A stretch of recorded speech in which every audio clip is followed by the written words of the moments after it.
नमस्कार, India news Madhya Pradesh में आपका भी सभी का स्वागत। मैं हूं आपके साथ तुषार कौशिक। वक्त है बड़ी बहस छत्तीसगढ़ का।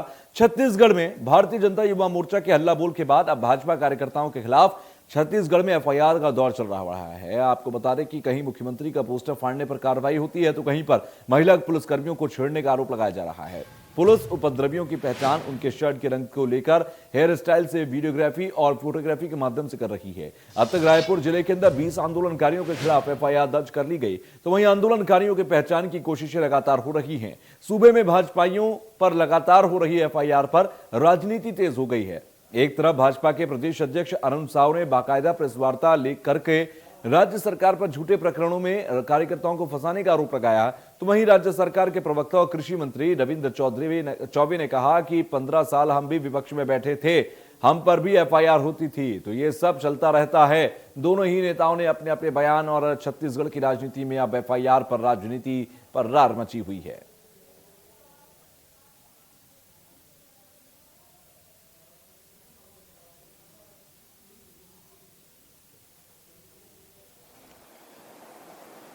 कांग्रेस बौखलाई हुई भी है। हमारे नेताओं के खिलाफ अब शब्द अनाप शनाप शब्दों का उपयोग शालीनता की सीमाएं पार करके किया जा रहा है। ये उचित नहीं है। शब्दों की मर्यादा मुख्यमंत्री जी को रखना चाहिए। हमारे नेताओं के खिलाफ इस प्रकार से अनाप शनाप शब्द कतई उचित नहीं है और लोकतंत्र में सत्ता पक्ष की जवाबदेही होती है कि वो विपक्ष का जवाब दे। दबाने जैसी क्या बात है? जिन थानों के क्षेत्रों की घटनाएं होंगी, जिन थाना क्षेत्रों के पुलिस वालों के शारीरिक अगर चोट हुआ होगा, तो राजनीति में तो हम लोग भी 15 साल विपक्ष में रहे हैं। इस प्रकार की घटनाएं होती रहती हैं। आंदोलनों में इस प्रकार के एफआईआर। आपने अरुण साव को सुना, आपने रविंद्र चौबे को सुना। दोनों ये कहते हैं कि एफआईआर दरअसल होती रहती हैं। देखिए, जिस तरह से अरुण साव का कहना है, वो ये कहते हैं कि राज्य सरकार जो है अपनी कुंठा को दरअसल वो एफआईआर के जरिए निकालने की कोशिश कर रही है, झूठे मामलों में फंसाने का मामला किया जा रहा है। तो वहीं रविंद्र चौबे कहते हैं कि हम भी 15 साल विपक्ष में बैठे थे और हम भी जब हंगामा करने जाते थे, प्रदर्शन करने जाते थे, तो हम पर भी एफआईआर दर्ज होती थी। तो ये तो होता रहता है, इसमें चिढ़ने की बात नहीं है। हालांकि राज्य सरकार और विपक्ष के बीच में, यानी कि बीजेपी और कांग्रेस के बीच में चल रही है रार, सीधे तौर पर एफआईआर पर शुरू हो चुकी है। तमाम कार्यकर्ताओं पर एफआईआर दर्ज की जा रही है। जो तमाम तस्वीरें आप देख रहे हैं, ये तस्वीरें हैं उस वक्त की जब ये प्रदर्शन कल किया जा रहा था। बीजेपी युवा मोर्चा का तरफ से ये पूरा मोर्चा किया जा रहा था और तेजस्वी सूर्या भी यहां पर मौजूद थे। और उसी वक्त ये जब हंगामे चल रहे थे, उसी दौरान आरोप कांग्रेस का यह है कि कुछ महिला पुलिसकर्मियों से वहां पर अभद्रता की गई। आरोप यह है कि वहां पर सीएम का पोस्टर फाड़ा गया और इसी को लेकर मामला बनाते हुए यह कार्रवाई की जा रही है। तो हल्ला बोल पर अब फोटो वॉर शुरू हो गया है और इसी के साथ एफआईआर दर्ज करना भी शुरू कर दी गई है।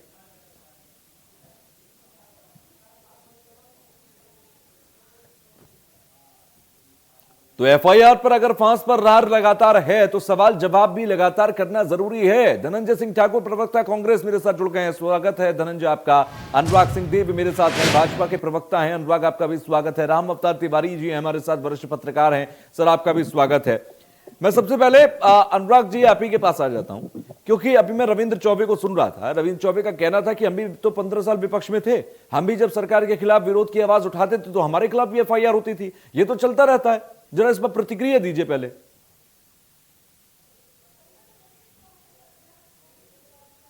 नहीं, एफआईआर चलता रहता है, ये कोई तर्क हुआ? ये तो तर्क नहीं हुआ। एफआईआर कैसे चलेगा? एफआईआर तो एक कानूनी प्रक्रिया है और यदि मंत्री एफआईआर को नॉर्मली ले रहे हैं, वो भी गैर जमानती धाराओं में, तो ये तो उनके बहुत एक मतलब राजनीतिक सोच के ऊपर प्रश्न चिन्ह है। इतने वरिष्ठ मंत्री रहकर वो संविधान में जो प्रावधान है, सीआरपीसी आईपीसी में जो प्रावधान है, उसको वो हल्के में ले रहे हैं और बोल रहे हैं कि एफआईआर चलती रहेगी। अभी पूर्व में कवर्धा में जो घटनाएं हुई थी, उसको लेकर हमारे कार्यकर्ता 6-6 महीने जेल के अंदर रहे। अभी धर्मांतरण पर जो यहाँ पर विषय उठा था रायपुर के अंदर, उसको लेकर हमारे कार्यकर्ता 3 महीने जेल में रहे। तो ये साधारण कैसे हो सकता है? ये तो एक गंभीर मामला है। और मैं तो ये कहूंगा कि कांग्रेस सरकार की ये सोची समझी एक साजिश है कार्यकर्ताओं को उलझाने का, वो भी छोटे कार्यकर्ताओं। मैं तो कहूंगा कि ठीक है, मैं आपकी की बात को लेकर जा रहा हूं, मैं आपकी बात को लेकर धनंजय साहब के पास जा रहा हूं। धनंजय जी, क्या बीजेपी के तमाम, आपकी विपक्षी पार्टी है, क्या उनके कार्यकर्ताओं को, कार्यकर्ताओं को डराने धमकाने के लिए ये एफआईआर की जा रही है, जिससे कि आने वाले समय में विरोध की जो आवाज हो वो कम होकर उठे? देखिए तुषार जी, असल मायने में तो यह है कि भारतीय जनता पार्टी छत्तीसगढ़ में मुद्दाविर हो चुकी है। जिस दावा के साथ, जिस दमखम के साथ 1 लाख लोगों को लाने का दावा भारतीय जनता पार्टी ने किया था, उसका पोल खुल चुका है। ऐसे मैं तो कहूंगा ना, ये भाजपा के प्रदेश प्रभारी डी पुरंदेश्वरी जी, भाजपा के राष्ट्रीय युवा नेता तेजस्वी सूर्या जी और पूर्व मुख्यमंत्री डॉक्टर रमन सिंह जी और भाजपा नेताओं के संरक्षण में भारतीय जनता पार्टी वहां पे गुंडागर्दी कर रही थी, वहां पे हिंसा करने की कोशिश कर रही थी। एक बात बताइए, कोई भी जो आंदोलन जो होता है उसमें पुलिस के कर्मियां लगे होते हैं, महिला जवान लगे हुए होते हैं। क्या भाजपा नेताओं में इतनी सभ्यता नहीं है कि महिला जवानों के साथ किस प्रकार से व्यवहार किया जाए? इतना दुर्व्यवहार, इतना अपमानित, गाली गलौज उनके साथ किया जा रहा है। पुलिस के अधिकारी कर्मचारी भारतीय जनता के नेताओं को रोक रहे हैं। स्वाभाविक सी बात है, अगर आंदोलन प्रदर्शन होता है और बैरिकेड्स लगते हैं, पुलिस जवान रोकने के लिए रहते थे वहां पे, किसी प्रकार की कोई घटना हो उसके, तो वहां पे आप देखेंगे, वीडियो आप दिखा दीजिए इनको, पुलिस के जवानों के सर पर प्रहार कर रहे भाजपा के नेता और एक कह रहे हैं कि कार्यकर्ताओं को प्रताड़ित किया जाता है। क्या भाजपा ऐसी सिखा के अपने लोगों को लगाया था कि पुलिस के महिला कर्मचारियों के साथ गाली गलौज करना है, दुर्व्यवहार करना है, उनको अपमानित करना है, पुलिस के कर्मियों के ऊपर प्राणघातक हमला करना है और इसके बाद एफआईआर न हो? एक गुंडागर्दी करना चाहते हैं लोग, छत्तीसगढ़ के शांत धारा को अशांत करना चाहते हैं। मैं आज पूछता हूँ, लोकतंत्र है, अपनी बात रखने का अधिकार है। ये आपके आरोप प्रत्यारोप तो चलते रहेंगे और मैं इन्हीं आरोप प्रत्यारोप को लेकर आपसे सवाल भी करता रहूंगा, लेकिन मैं आपके पास आता हूं। तिवारी जी हमारे साथ हैं, वरिष्ठ पत्रकार हैं, बीच की बात कर सकते हैं आप। तिवारी जी, क्या एफआईआर होना, रविंद्र चौबे का बयान कि एफआईआर तो होती रहती, हम भी विपक्ष में 15 साल बैठे थे, ये एफआईआर इतनी छोटी बात नहीं है कि जिसमें हम इस तरीके की प्रतिक्रियाओं को ले लें? लेकिन फिर भी अगर मैं आ जाऊं कल के पूरे वाक्यांश को लेकर, क्या आप ये मानते हैं कि जो कार्रवाई हो रही है वो ठीक है? देखिए, आंदोलन करना एक प्रजातांत्रिक अधिकार है और अलग अलग मांग को लेकर विपक्षी दल ऐसे आंदोलन करते रहते हैं। अब इस आंदोलन में कानून व्यवस्था का कितना उपयोग किया गया है और कितना राजनीतिक दुर्भावना है, क्या ये समझने के लायक बात है। ये विस्तृत चर्चा का विषय है। जहां तक कानून व्यवस्था की बात है, पुलिस का काम है कानून व्यवस्था बनाए रखना, ऐसे आंदोलन और भीड़ को नियंत्रित करना, ये उनके काम का हिस्सा है। और अच्छी बात यह है कि पुलिस ने कोई बड़ी घटना नहीं होने दी और आंदोलनकारी भी ज्यादा उत्पात मचाकर वहां पर अव्यवस्था फैलाने की कोशिश नहीं की। पहली बात। दूसरी बात, उसके बावजूद भी जो कार्यकर्ता, जो अगर राजनीतिक आंदोलन है, अगर युवाओं से जुड़े मुद्दे हैं, तब इतनी गंभीर धारा लगाना एक तरह से ये एक प्रश्न चिन्ह खड़ा करता है कि वास्तविक में धरना आंदोलन में धारा 151 का उल्लंघन या जमानती धारा लगाए जा सकते थे, मगर गैर जमानती धारा उन छोटे छोटे कार्यकर्ताओं के खिलाफ। तो आप मानते हैं कि ये सत्ता पक्ष अपनी तरफ से ये गैर जमानती धाराओं में अगर एफआईआर दर्ज कर रहा है तो ये सीधे तौर पर ये एक विरोध की भावना है, ये कार्यकर्ताओं को दबाने, प्रदर्शन को कुचलने की भावना है। मैं आता हूं, मैं आऊंगा आपके पास, कांग्रेस से जवाब बहुत लेने मेरे को। एक बार मैं तिवारी जी आपका क्लियरिफिकेशन चाहता हूं।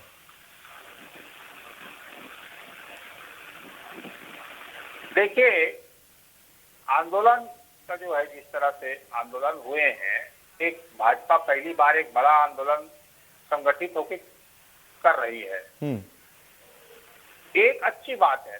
अब इस आंदोलन के कारण पूरा शहर एक तरह से जाम था, चारों तरफ अब पुलिस ने पूरे मार्ग बंद कर दिए थे।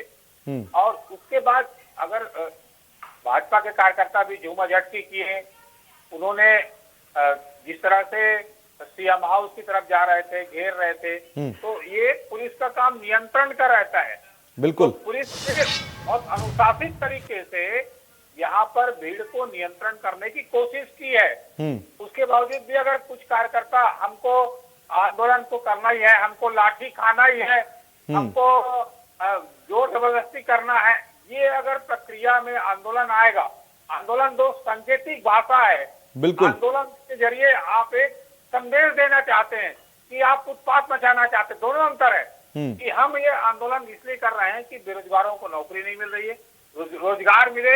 एक राजनीति में संदेश महत्वपूर्ण होता है, उस राजनीतिक संदेश के बहाने क्या आप जो जबरदस्ती कर रहे हैं, या आप शालीनता से आंदोलन कर रहे हैं, या जो अलग अलग समाचार माध्यमों से, मीडिया से के जरिए आप ये सरकार पर दबाव बनाने की कोशिश कर रहे हैं। ये अलग अलग व्याख्या की जा सकती है और अलग अलग नजरिया हो सकता है। बिल्कुल। अब इसमें अगर कोई सत्तारूढ़ दल या प्रशासन अगर सख्ती करती है, अगर ज्यादा सख्ती करती है, तो ये कोई भी सरकार रहे, कोई भी दल रहे, कोई भी प्रशासन रहे, ये अनुचित है।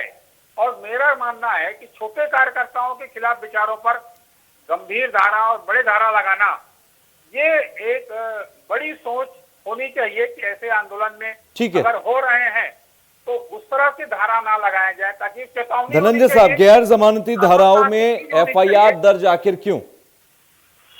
एक बात बताइए मुझे लगता है कि वरिष्ठ पत्रकार महोदय ने शायद वो वीडियो नहीं देखा हो जिसमें भाजपा के नेता एक पुलिस वाले के सर पर हमला कर रहे हैं। क्या ये आंदोलन का हिस्सा हो सकता है? अगर वरिष्ठ पत्रकार उनका बचाव कर रहे हैं, हम भी कहते हैं आंदोलन होता है, लोकतंत्र में सबको अपनी बात रखने का अधिकार है, पर यह अधिकार किसने दिया है कि पुलिस के अधिकारी के सर पर कोई हमला करे, महिला पुलिसकर्मी के साथ अभद्र व्यवहार करे, उनके साथ छुआ झटकी करे? अगर इस बात को वरिष्ठ पत्रकार समर्थन करे, मुझे लगता है इससे ज्यादा राजनीति की बुरा स्थिति नहीं हो सकती। आप बताइए उस आंदोलन में कितने लोग शामिल थे? क्या उस आंदोलन का वीडियो आपने देखा है? एक साफ साफ पता चल रहा है कि जानबूझकर पुलिस के सर पर हमला किया जा रहा है। और आप कह रहे हैं कि छोटे कार्यकर्ता है, मैं कहता हूँ गुंडा है ये। आप जो कार्यकर्ता कह रहे हैं आंदोलन कर रहे, आपका एतराज नहीं है, पर आप पुलिस पर हमला करेंगे, महिलाओं के ऊपर हमला करेंगे, ये अनुराग जवाब दीजिए कि क्या आपके कार्यकर्ता जानलेवा हमला कर रहे थे, महिला पुलिसकर्मियों के साथ वहां पर अभद्रता कर रहे थे, छीना झपटी कर रहे थे? संजय ठाकुर जो बोल रहे हैं अब ये सुनेंगे नहीं। आप दिखाइए वीडियो। संजय ठाकुर जी कांग्रेस के प्रवक्ताओं की आदत है, ठीक है, कोई भी बैलेंस ठाकुर साहब सुन लीजिए। ठीक है ठाकुर साहब ठीक है, सुन लीजिए। ये इनकी आदत है, कांग्रेस प्रवक्ताओं की आदत हो गई है सर, कि जो भी पत्रकार निष्पक्ष बात करे, इनकी जागरूकता न करे, तो उसके खिलाफ ही प्रश्न उठाने लगते हैं। ये इनकी परंपरा हो गई डिबेटों, ये डिबेट में इनकी परंपरा है। अब मैं बहुत स्पष्ट करना चाहता हूँ, संजय ठाकुर क्या पुलिस की प्रवक्ता है, क्या पुलिस प्रशासन के प्रवक्ता है, या फिर जो सरकार ने चाहा वो पुलिस ने किया, ये बताना चाहते हैं? ये जो जिसकी बात करते हैं, अरे आप सुन लीजिए, अब आप बात सुन लीजिए। पुलिस है क्या, या आपने जो बताया था वो पुलिस कर रही है? अब दूसरी बात ये स्पष्ट रूप से कहना चाहता हूँ, क्योंकि भाजपा का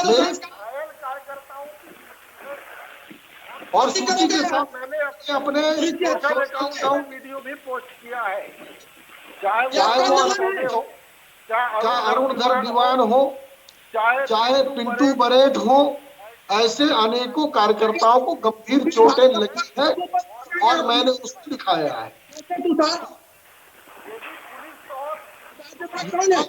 कोई झूमा झटकी हुई है तो उस स्थिति में जब इन्होंने कंटेनर का उपयोग किया, कटीले बैरिकेड्स का उपयोग किया, उसमें उनको भी चोट लग सकती थी, हमको भी चोट लग सकती है, ये बात सच है। अब मैं एक बात बहुत गंभीरता से उठाना चाहता हूँ, हमने महिला कार्यकर्ताओं को अलाउ नहीं किया था इस प्रदर्शन के अंदर, सिर्फ एक छोटी सी टुकड़ी को छोड़कर। अब पुलिस प्रशासन ने महिलाओं को क्यों आगे किया? क्या भारतीय जनता पार्टी के कार्यकर्ताओं को महिलाओं को सामने रखना चाहिए? आपने क्यों आगे किया? ये आपकी सोच और आपकी गंदी राजनीति को प्रदर्शित करता है। अनुराग जी, अगर महिला पुलिसकर्मी भी आगे थे तो क्या उनके साथ छीना झपटी कर दी जाएगी? नहीं, बिल्कुल नहीं की जाएगी। हमने तो किया नहीं, हमने तो किया नहीं। इन्होंने कंटेनर से पूरे शहर को छावनी में तब्दील किया। इन्होंने इतना 10 हीरा भाजपा के प्रवक्ता के हाथ में दूर के लोगों का जीना दुश्वार कर दिया। इन्होंने स्कूल में ताले लगवा दिए। इन्होंने दुकानें बंद करने का प्रशासन ने इनडायरेक्टली सूचना दी। अब उसके कारण से शहर को ताश नाश करना, अस्त व्यस्त करना और युवाओं को उकसाना, ये काम पुलिस की थी। ये भी कांग्रेस के अनुसार भारतीय जनता पार्टी की हिस्ट्री रही है कि कभी भी भारतीय जनता पार्टी उग्र आंदोलन और इस प्रकार से वो आंदोलन नहीं करती है। और हम आंदोलन नहीं किए अपने परंपरा के अनुसार कांग्रेस सरकार के स्तर पर पुलिस और प्रशासन ने नागपुर में किया है और उसकी कैसे दंगा और कैसे करना है, कैसे लोगों को कराना है कि इनका संस्कार इनको मिलता शाखा में। ठीक है, मुझे तिवारी साहब ये बताइए, ये सारे राजनीतिक प्रतिक्रियाएं तो चलती रहेंगी इन दोनों ही पार्टीज की। मुझे ये बताइए कि क्या जिस बात का जिक्र आप यहां पर अनुराग कर रहे हैं कि हमारे सभी कार्यकर्ता वहां पर पुरुष थे, महिला पुलिसकर्मियों को लगा दिया गया, क्या आपको लगता है कि इसमें कोई something is fishy in that?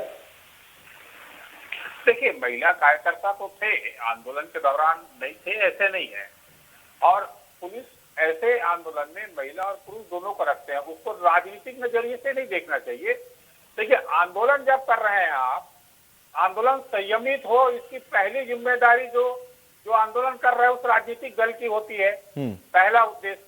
दूसरा उद्देश्य ये होता है कि आंदोलन के दौरान जो आपके मुद्दे हैं वो मुद्दे को जनता के बीच ले जाने के लिए संदेश देना है कि हम सीएम तक ये संदेश देना चाहते हैं कि बेरोजगार है उनको रोजगार दिया जाए। उसके लिए अगर जुमा झटकी, उसके लिए आंदोलन, उसके लिए मारपीट, फिर उतारू होना, कोई भी आंदोलन अगर हिंसक प्रवृत्ति पे जाती है तो उसका प्रचार प्रसार ज्यादा मिलना है, इसलिए ऐसा कर रहे हैं, या जोर जबरदस्ती करके सहानुभूति लेना चाहते हैं, इसलिए ये आंदोलन ऐसा कर रहे हैं।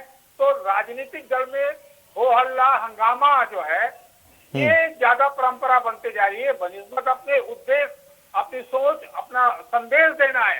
तो ये राजनीति में जिस तरह से आरोप प्रत्यारोप की राजनीति है, जिस तरह से जो घटनाएं तो हुई है, निश्चित तौर पर मैंने पहले भी कहा, जो ठाकुर साहब बोल रहे थे मेरे नाम का उपयोग करते कि आंदोलन संकेतिक होनी चाहिए, आंदोलन जो है उद्देश्य परक होनी चाहिए। तो अगर आंदोलन हिंसक रूप लेती है तो ऐसे में ये सबकी जिम्मेदारी बन जाती है कि कल वो पार्टी करे और आरोप प्रत्यारोप लगे और दोबारा उस पुलिस कार्रवाई करे, ऐसी स्थितियां ना आए और एक संदेश चला जाए कि उसको शक्ति प्रदर्शन का जरिया बना लिया जाए, उसको आप हिंसक रूप दे दें तो आंदोलन की दिशा ही बदल जाएगी, उद्देश्य ही बदल जाएगा और सोच जो है एक गलत मानसिकता जाएगी। बिल्कुल। तो दोनों राजनीतिक दलों को इसको सोचना चाहिए और इस तरह की धाराएं जो है, भाई चोरी डकैती तो नहीं किया है आदमी ने, एक आंदोलन किया है जो मौलिक अधिकार है अपना,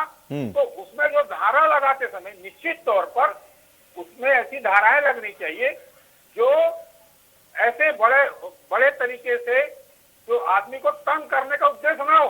अब अगर किसी ने किया है महिलाओं के साथ छेड़छाड़, पुलिस वाले के साथ या कोई मारपीट हुई तो पुलिस वाला उसके बावजूद भी संयम रखा हुआ था, तो उन पुलिस वालों की प्रशंसा करनी चाहिए, पहली बात।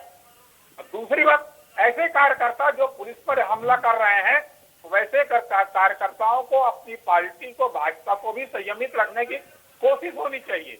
तो दोनों तरफ से यह प्रयास होना चाहिए कि आंदोलन का मेन मकसद क्या है। हम हुड़दंगी हैं, एक बड़े राजनीतिक पार्टी के कार्यकर्ता है। ठीक है सर, मैं आप ही की बात को लेकर अनुराग के पास जाता हूं। अनुराग, प्रदर्शन और हिंसक प्रदर्शन के बीच में एक बाल बराबर अंतर होता है। कब ये प्रदर्शन हिंसक प्रदर्शन में बदल जाता है, इसकी जिम्मेदारी सिर्फ और सिर्फ प्रदर्शन जिसके नेतृत्व में हो रहा है उसकी जिम्मेदारी होती है। मुझे बताइए कि क्या बीजेपी के युवा मोर्चा के लीडर की तेजस्वी सूर्या से लेकर तमाम लीडर्स वहां पर जो मौजूद थे, क्या उनकी जिम्मेदारी नहीं थी कि प्रदर्शन में किसी भी तरीके की हिंसा नहीं होनी चाहिए, चाहे सामने वाला प्रोवोक क्यों ना करे? सर, मैं आपको एक बात बोलूं, ये प्रदर्शन पूर्णतः शांतिपूर्ण था, अनुशासित था। और कोई भी ये और प्रमाणित जो नहीं कर तस्वीरें सकता बोल रही हैं कि वो किसी भी जो प्रकार तस्वीरों में की- दिख रहा है वो मैं उसे क्या तस्वीरें मानूं? कुछ नहीं, तस्वीरें मैं आपको एक बात बता रहा हूँ, तस्वीरों में स्पष्ट रूप से दो पक्षों के बीच में एक झूमा झटकी की तस्वीर है, जिसमें एक व्यक्ति को उठा के धकेला जा रहा है, वो गिर जा रहा है, उसका हाथ लग रहा है। एक बात, कोई मारने पीटने की कोई तस्वीर नहीं है। दूसरी बात, कुछ युवा, एक तस्वीर में दिखाया गया कि कुछ युवा ऐसे कुछ डंडी लेकर कुछ ऐसा तार हटाने की कोशिश कर रहे थे या मार रहे थे।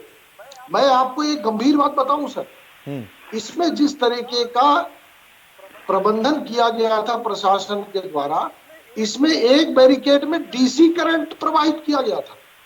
ये बहुत आश्चर्यजनक तथ्य मैं रख रहा हूं आज। डीसी करंट प्रवाहित किया गया था, उसको छूने के बाद उसमें करंट आ रहा था और युवाओं ने कंटेनर रखने की क्या आवश्यकता थी सर? इतनी तगड़ी बैरिकेडिंग करने के बाद कंटेनर्स आपने रख दिया, डीसी करंट प्रवाहित कर दिया। तो आप एक तरीके से आप कैद करना चाहते थे युवाओं को, उनको अपनी भावनाओं का प्रकटीकरण नहीं करना चाहते तो क्या थे। प्रदर्शन उनके से लोकतांत्रिक घबराई अधिकारों हुई को थी कुचल रहे कांग्रेस? थे। धनंजय साहब, कंटेनर्स रख देना, डीसी करंट प्रवाहित कर देना, बड़ी तादाद में पुलिस फोर्स का इंतजाम होना, जो कि आपकी ठीक है, एहतियातन होनी चाहिए, लेकिन क्या प्रदर्शन से डरी हुई थी? देखिए, मैंने पहले कहा ना, जो दावा भारतीय जनता पार्टी कर रही थी, छत्तीसगढ़ के युवाओं ने भाजपा को खारिज कर दिया। मत करो ना, ये भाजपा का प्रदर्शन पूरी तरीका से हिंसा को बढ़ाने का षड्यंत्र था। अभी देख रहे थे ना किस प्रकार से भाजपा प्रवक्ता कह रहे थे कि महिला पुलिस कर्मियों को ड्यूटी क्यों लगा दी। मतलब आपके मन में अरे उसके बीच में महिला नहीं लगाना चाहिए था, ये मैं बोल रहा हूँ। सही है ये, आपके क्या कार्यकर्ता पुरुषों को कंट्रोल करने के लिए महिलाओं को लगाया जाता है? करके रखा हुआ था और वहां महिला के पुलिस महिलाओं को कंट्रोल करने के लिए पुलिस नहीं, जो छत्तीसगढ़ अनुराग बता रही जी, है, ये वो सवाल है ही लगाया नहीं कि जाता। महिला पुलिसकर्मी वहां पर थे उसके या ऊपर- नहीं। सवाल तो ये है ना कि महिला पुलिसकर्मियों के साथ अभद्रता क्यों हुई। सवाल तो बिल्कुल सीधा गलत सीधा, तो प्रश्न इधर है। उधर की बात ना कर। बताइए ना, तो महिला पुलिसकर्मियों पे रहेंगे तो लोग उसको दुर्व्यवहार करेंगे। ये इनकी गिरी हुई सोच है, इनके ये भारतीय जनता पार्टी का संस्कार है। शालीनता होनी चाहिए वहां पे। आपने आंदोलन किया, आंदोलन आपने किया, पर आप वहां पे पुलिस के कर्मियों के सर पर वार कर रहे हैं और आप वीडियो को झूठा कर रहे हैं। मत करो ना, पुलिस अगर एफआईआर दर्ज करी है उस वीडियो का आधार पर कर रही है, उस वीडियो ठीक का है, दिखा दीजिए। आप तीनों का बहुत बहुत वीडियो दिखा शुक्रिया। दीजिए। धनंजय जी आपका शुक्रिया, अनुराग साहब आपका भी शुक्रिया, रामअवतार तिवारी हमारे साथ जुड़े हुए आपका भी शुक्रिया। कुल मिलाकर आरोप प्रत्यारोप तो लगातार चलते रहेंगे, लेकिन सवाल यह रहेगा कि क्या प्रदर्शन के दौरान ये तमाम अभद्रताएं हुई हैं? अगर हुई हैं तो जिस कार्यकर्ता ने की उसे सजा मिलनी चाहिए, लेकिन गैर जमानती धाराओं में मामला दर्ज होना बिना किसी बड़े सबूत के ये जरूर बताता है कि कहीं ना कहीं प्रशासन ने कुछ ज्यादा बढ़कर कार्रवाई करती है। देखना होगा कि आगे इस मामले में क्या कुछ होगा। फिलहाल एक छोटा सा ब्रेक के बाद भी खबरों का सिलसिला जारी रहेगा।